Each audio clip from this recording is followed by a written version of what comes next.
course, when you have 2 young children, he works full time, and there are days where it's an ultimate, S show, and because somebody's sick, another person throws up, then something goes poorly at work, and so forth. And I was up visiting them in Maine, and it was really getting intense, and one of the kids was really melting down, and I was in the back seat of the car with one of the kids, and I saw them. It was really one of these horrible moments where you could snap at your partner, and they looked at each other, and they said to each other, "Same team." They said it at the same time, and then they fist bumped.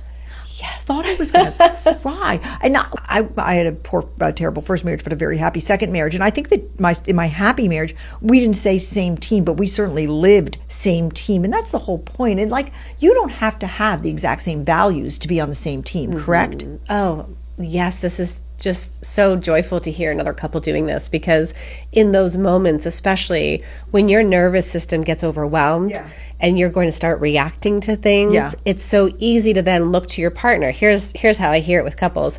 She looks over at him and says, if you just packed the snacks, they wouldn't be melting down the back. And then he says, well, how am I supposed to know what to do?